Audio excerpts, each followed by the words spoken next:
Hello and welcome to episode 5 of Hybrid Fitness Report. My name's Paul Reynolds. I'm Jude Reynolds.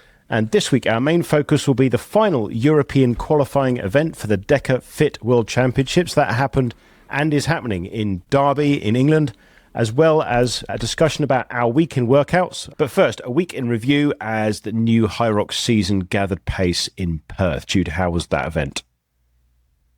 The event looked really well run. I'm pretty sure it was the biggest one since the season restarted. At the top in the men's pro, Tom Rogers won by a margin of 1 second ahead of Josh Van Zeeland. So Tom Rogers is a current Elite 15 athlete, and I believe Josh Van Zeeland has just now, with that time being his second pro time, averaged to inside the top 15. So I think they are now both major qualified. So that was a really, really interesting race at the top. In my age category, under 24, we had Carl Ewers win it in 59.21. So I think what I'm going to do for the coming series, whenever there's a big event happening in terms of Hyrox or just one that we think is worth bringing up in the podcast, anyone in my division, I think I'll bring to attention in the pro, and anyone in my dad's division in the pro, I'm going to bring to attention. So I think you wanted it to be in the open, didn't you? We list. I just think there aren't that many. I mean, there are some amazing guys. I mean, you kind of have to be amazing, I think, to be my age and be in the pro division at all. I think most folks are aiming to do decently in open. So maybe both and. Yeah. Yeah. So in my division in the men's pro, the winner was Carl Ewers in 59.21. He was one of these sort of 8 of us that last year, I think it was anywhere from 6 to 8 of us that came in the under 24s who did a time in under an hour. So I knew about him before this race, and just confirms that he's still in peak shape. So that's cool to see him continuing on with Hyrox. We had JP Mayer in your division, who in the 50 to 55 open category got a time of 109.40, bringing home the gold. So that's awesome. I watched you do it in Warsaw, coming in at 137. To see someone beating that by almost 30 minutes is just insane. So I'm not sure who this guy is, but coming in at a time of 109 and he'll pretty cool. And he'll never know who I am because I'll see him at the start line and he'll be gone half an hour quicker. That's just rude. Yeah, that's insane. Other than that, I think that sort of wraps up the top of what we wanted to talk about in Perth. Other news is the new Hyrox Elite license. So now, in order to race at a major, you have to buy or purchase something called a Hyrox Elite license. What is it? Well, in broad terms, it's part of what you've talked to us about before, which is Hyrox trying to get very serious as a global competitive sport. You know, we know they've got kind of Olympic aspirations. They've met with the World Triathlon Organization to consider being under the umbrella of that organization and to be drug-free. And that's what part of this is about, is you're submitting to testing as part of it. Now, there is already some testing, but there's going to be more rigorous drug testing to conform to something closer to or absolutely IOC standards, to make the sport look like a thing that they can present to the IOC and say, see, look, we can join in with the Olympic family because we're effectively run. We look after our top-end athletes, we advise our top-end athletes, and we ensure that they're all clean, and we ensure that they're all of a certain standards. In order to be eligible for the pro license, you have to have a men's pro time of 57.10 or quicker, and a couple of minutes slower for the ladies to be eligible for the women's elite license, and that's their cut-off. So that's the week in review. We'll go to week in workouts, which for me, I'll start because it's a super short segment for me because I've been off with COVID for most of the week. So soon after we recorded the last pod, which we did late anyway, I did one more strenuous workout. I did a 2-workout day, actually, which isn't typically what I've ever done in my life. But I had a hard workout in the morning in the gym, and then I did a very slow run in the afternoon where I felt absolutely awful, way beyond what I should have felt like for an easy jog in the afternoon. Why'd you do 2?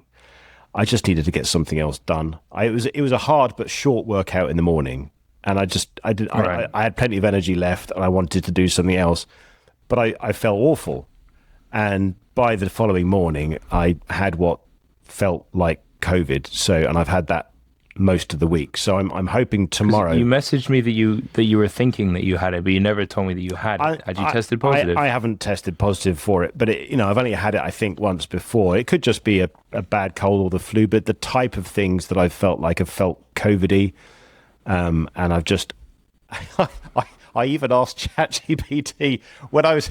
Of course you did. No, not about whether I had it, but I said, look, I think I've got the flu.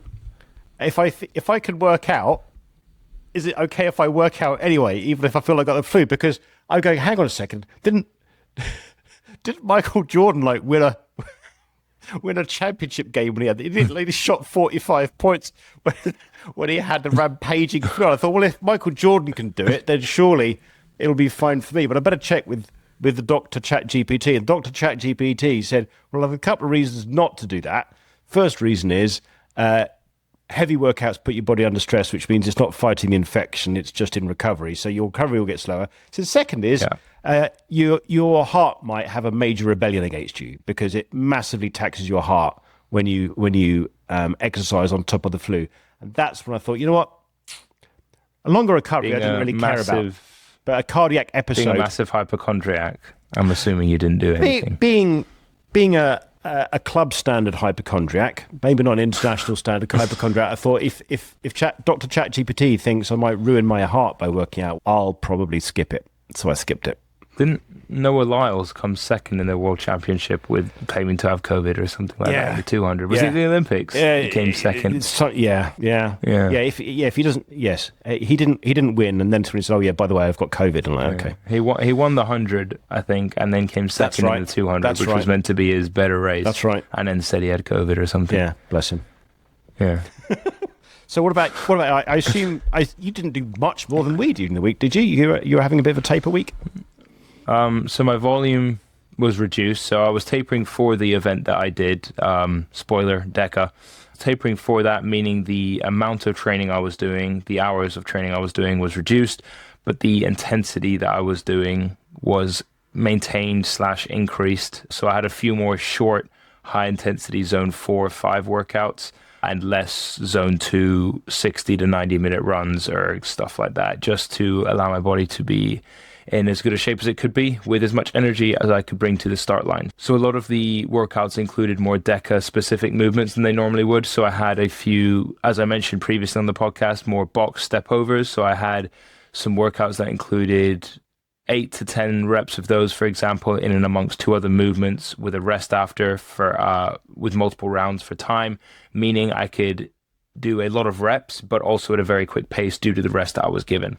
So one of my workouts, for example, was 150 meter row, 8 box step overs and 10 ball slams. The whole round takes me less than a minute, but I get a whole minute rest afterwards and it's 5 rounds. So if a 1-to-1 work to rest ratio, I can therefore fit in a lot of DEKA specific movements at a high pace like I would in the race, which will just help not fatigue me, but also get used to the intensity of the race. So a lot of workouts like that. But I'm looking forward to getting into higher volume again, starting from tomorrow. Did a couple of things this morning before I traveled back here from Derby. But yeah, Monday it really starts to ramp up again in terms of volume. I think I've got 90-minute run tomorrow, followed by a few other things to do. So a lot to get done. So in terms of what you do during a taper week, you're saying obviously you don't want to do long workouts because you want to maximize the amount of energy you have.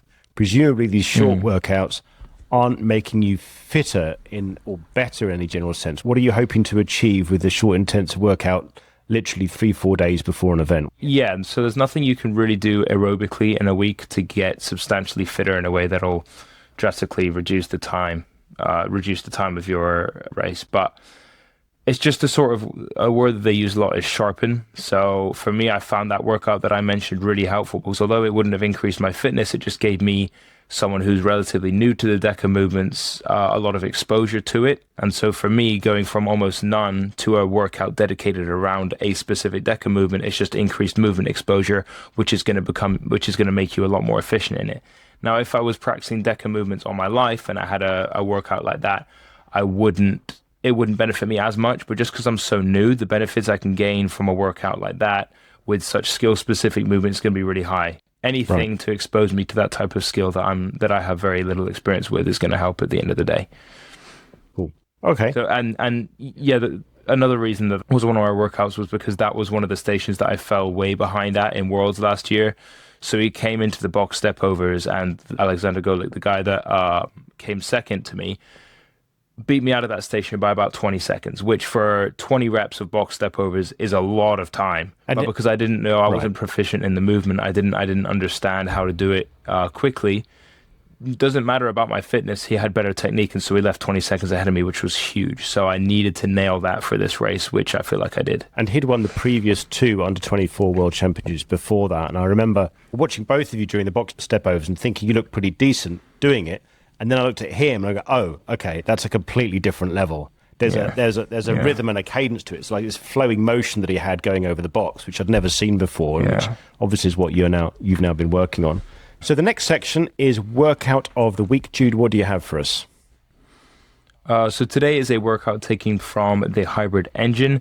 It is 400 meters of farmer's carry at either pro or open weight, depending on what you do.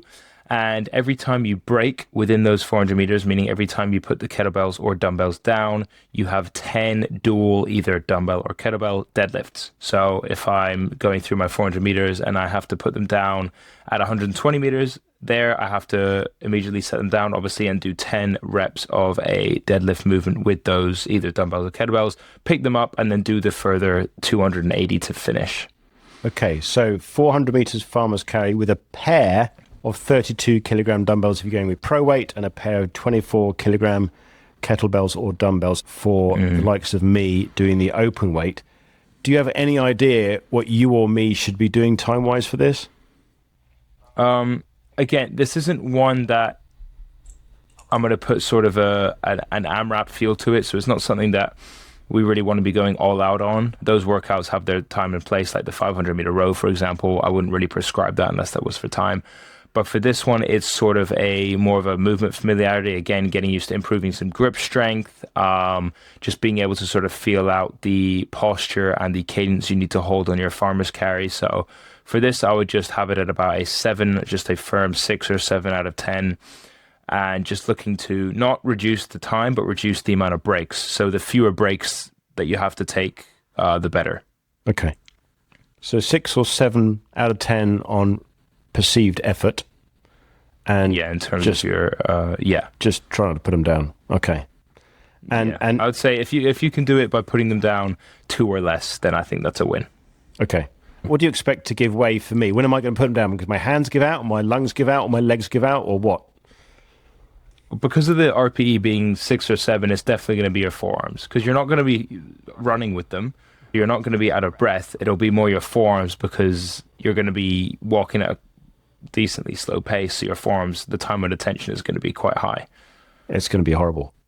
Okay. And then the quote, in quotations, break is going to be another grip test with deadlifts. So essentially, you won't have a break for a good maybe 5 minutes. Okay, so that's kind of rude then. So if you fail to hold on with a strong enough grip, the thing you have to do is more grip-based work. Yes. Hence this being more of a finisher workout than a main section to your day. And what does that mean, a finisher workout? Something that you'd stick on the end of a main workout. So if you were doing, say, for example, you had a 500-meter ski, 80 meters of walking lunges, followed by 2 other movements, 6 rounds. Say that's more like a main workout type of thing.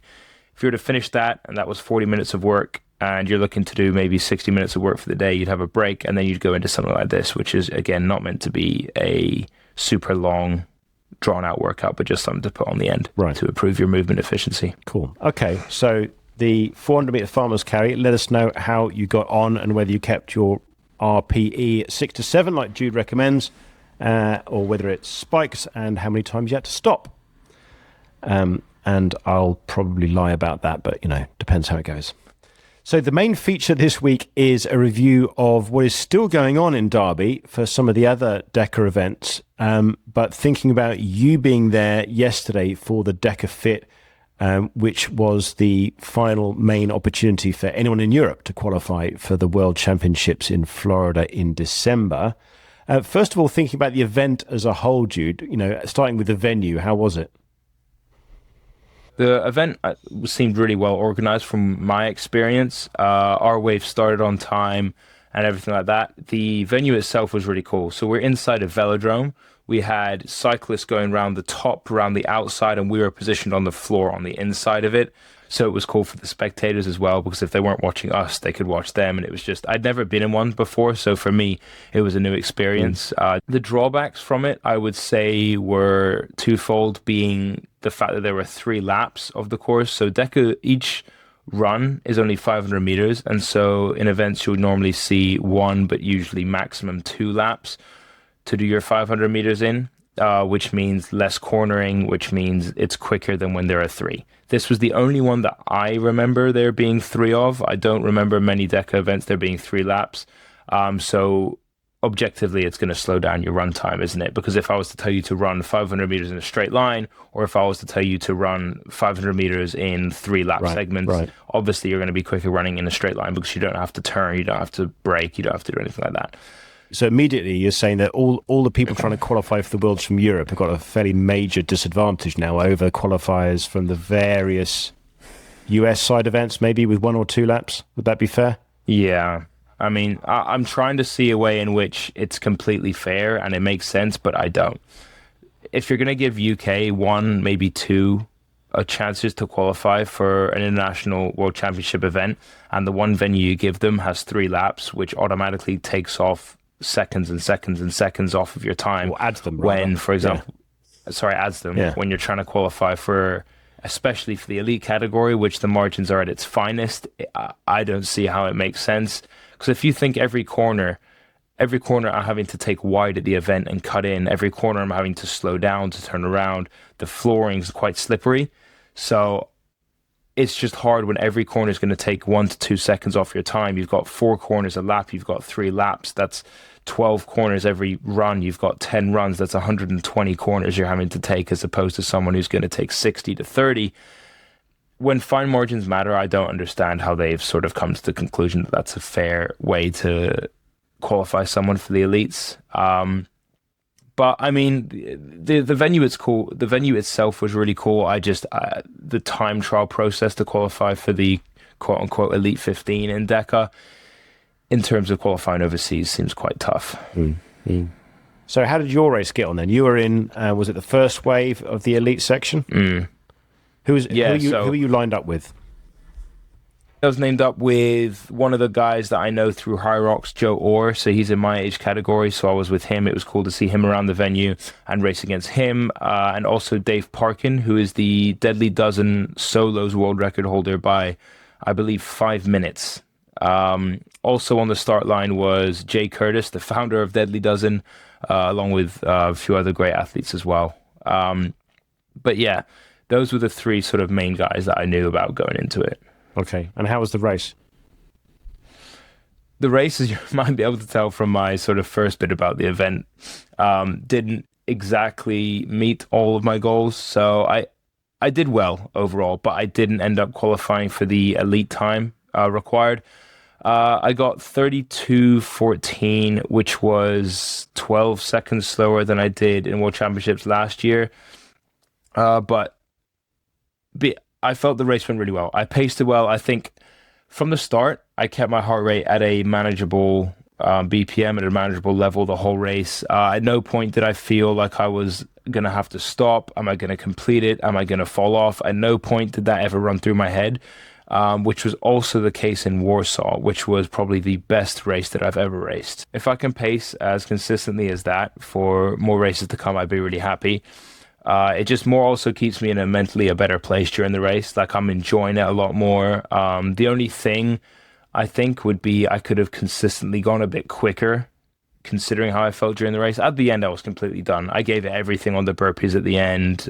There was nothing really I could have given at the end there. But I think looking back in hindsight, which is always very easy, the runs could have been a bit quicker, I definitely think. I was just very concentrated on the stations and getting them right, because that was my downfall in Worlds last year. Well, just the slowest part of my race. So I ended up coming second to Dave Parkin, but it was a really good race. I mean, he started off and was, for most of the race, 3/4 of a lap ahead of me, so about 100 meters ahead of me, coming out of and going into every station. It wasn't really a race until we were talking after, and he said it wasn't really until these sit-ups that I started getting close to him. So I started clawing back some time after station 4, sit-ups into the skier, into the farmer's carry, where I missed the entrance because I didn't think it was my time to go in. And so I was looking around. I was like, where's Dave? Where's Dave? He was already in. And I was like, he was quite a bit ahead of me coming out of the skier, but I don't think it was a whole lap and a half ahead of me. So I went in, I looked around, and I wasted about 15 seconds doing that. So that was annoying. But he did also tell me that it did enable him to feel like he could walk during the farmer's carry. So he walked for a bit that I don't think he would have had I not missed the turn. That wasn't great. But yeah, from there, I started really catching up to him. I gained the most ground on ironically, the tank push-pull that I could barely get my footing on. So he must have been just equally as helpless at that as I was. Yeah. Because I think I made up almost 20 seconds on him in the penultimate station. I think he came in sort of 15 seconds ahead of me, and we left at the exact same time. We then left the tank push-pull and came into the burpees at the exact same time, which was another error of mine. I think that's only going to go one way. When you're a world record holder by 5 minutes in an event like Deadly Dozen, I'm never going to beat a guy who's 5'6" and in great shape on ram burpees. No. Essentially, it's a battle of levers. Right. The dude is in great shape, like I said, and only has to move the ram 5 feet and 6 inches off the ground, whereas I have to move it 6 feet and 4 inches off the ground. His cycle rate, the cadence at which he's going to be doing his reps, is always going to be quicker. And I didn't deep that as much as I should have during the last run. I thought if I can sort of keep up to him, I heard him breathing real heavy earlier. I think he might be done. I think he might be sort of near his limit, and he wasn't. So I came in at the exact same time, and I think within 7 reps, he'd already gotten 2 ahead of me. 2 ahead of you by Yeah. So at that point, I think I knew in my head, I'm just going to keep pushing as hard as I can. But realistically, there's no way I can really come back from that. So bit of game tactics, bit of venue misfortune. But I felt great during the race. I'm fitter than I've ever been. If or when I go to the World Championships in December for my age group, this will be not elite. I'm hoping to definitely PR if it is, in fact, a similar course than it was last year in December. It used to be a rule that you didn't have to fully extend overhead. You only had to bring the ram over your head. You didn't have to extend. But now with the rule of having to extend, that puts me at an even further disadvantage. So if I'm wanting to beat someone going into that station, the final one, the likelihood is I'll have to have taken them beforehand or on the final run, which I didn't think about enough at that point in the race. Partly perhaps because you're much more used to Hyrox, where wall balls is one of your best stations. So you're used to in Hyrox, you go into the last station and you're like, if I'm a minute behind, for most people, I've still got a shot at beating them. For half a minute, I've got a shot at beating almost everyone. Whereas with this different sport, you're the one who has to be in the lead going into what is for you a disadvantageous event because of your height. Because looking at things like the I don't know what you call it, but where you're lifting the weight over the wall, what's that called? Wall ball overs or dead ball overs. Dead ball overs. So with that, as you mentioned last week, you've got a significant advantage because you got the smaller guys having to push the thing up like that, whereas you literally just drop it over from your chest height. And on that station, it seems like such a filler workout that I wasn't engaged enough. So it's literally picking the ball up from a floor, moving it over a wall that for me is just under nipple height, and walking over and doing the same thing. I saw Dave doing it, and he was moving with purpose. He'd grab it, swing himself around, grab it, swing himself around, grab it. With me, I was just like, okay, this is easy, it's fine. And I think I let it feel easy, thinking I was going a lot quicker than I was. But looking back at the footage again, hindsight is easy. But I just wasn't purposeful enough throughout the event, I don't think. Have you compared your dead ball over time to Dave's? I have a screenshot of it, yeah. I think he beat me, but I think it was by 3 reps, so about 9-10 seconds, so way more than he should have, because I could have easily made up time there. I just didn't feel like I was bleeding as much time as I was. Right. Okay.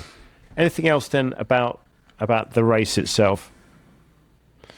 No. So second overall in the event. I think that is the only kind of silver lining with that. I was happy right after, but then looking back, I'm just like, that's real shame that because of, a few external factors, you can't really look to qualify for an elite Well, I race, was gonna say, which is unfortunate. It's kind of a crying shame for Dave and kind of for the DEKA Worlds overall. If Dave Parkin's not at the Worlds, Yeah, he was, I think, 8 seconds off an elite qualifying time. And like I said, if that was a 2-lap course, he would have, well inside, without a doubt, made it. Inside. Yeah.